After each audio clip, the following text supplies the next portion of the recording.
सारे विपक्ष को पता था कि सीएजी की रिपोर्ट आ रही है, इसलिए उन्होंने कल से ही माहौल बनाना शुरू किया। बाबा साहब अंबेडकर जी की फोटो, शहीद आजम की फोटो, इन सब का मुद्दा बिल्कुल गलत बना रहे थे। ये बात उनको अच्छे से पता थी कि सीएजी की रिपोर्ट आ रही है और उसमें बहुत बड़ा भ्रष्टाचार हुआ है। और ये सीएजी की रिपोर्ट में आया है कि 2002 करोड़ रुपए का भ्रष्टाचार, उसमें जितना मैंने पढ़ा है, सारे इनके जितने भी करप्शन थे, चाहे वो शीश महल था, चाहे वो जल बोर्ड का घोटाला था, चाहे वो स्कूल्स का घोटाला था, जो भी इनके घोटाले थे सारे घोटाले आएंगे। और प्रधानमंत्री जी का स्पष्ट एकदम से निर्देश है कि किसी, चाहे कोई अधिकारी हो, चाहे कोई नेता हो, चाहे कोई जितना मर्जी बड़ा आदमी हो, उसको किसी भी रूप में बख्शा नहीं जाएगा। सारे विपक्ष को पता था कि सीएजी की रिपोर्ट आ रही है, इसलिए उन्होंने कल से ही माहौल बनाना शुरू किया। और वो बाबा साहब अंबेडकर जी की फोटो, शहीद आजम की फोटो, इन सब का मुद्दा बिल्कुल गलत बना रहे थे। ऐसा कोई मुद्दा नहीं था, ये सारी अफवाहें थी। उसके बाद में आपको पिक्चर भी दिखाई।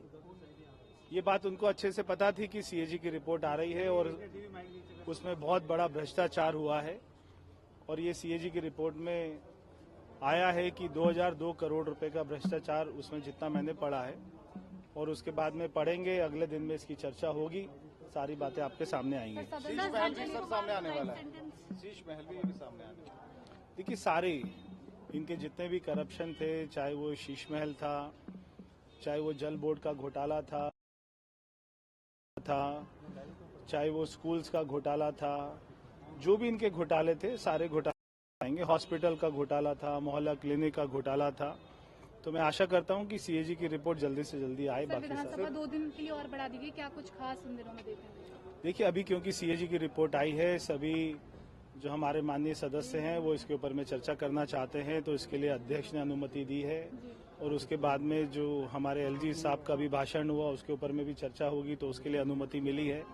तो ये अच्छी चर्चा हो और ये दिल्ली के लिए एक अच्छे, हम इसको अच्छे माहौल में लेकर जाए, ये हम उम्मीद करते हैं। एसआईटी का गठन किया गया तभी ये हो पाया। आप देखिए, जब मोदी जी की सरकार आई, केस खुले दोबारा, वरना काफी लटकाने का काम कांग्रेस के समय हुआ था, चूंकि जो सज्जन कुमार को सजा हुई या फिर आगे। देखिए, हमेशा प्रधानमंत्री मोदी जी ने कहा है कि ना किसी को बख्शा जाएगा, ना किसी को छोड़ा जाएगा।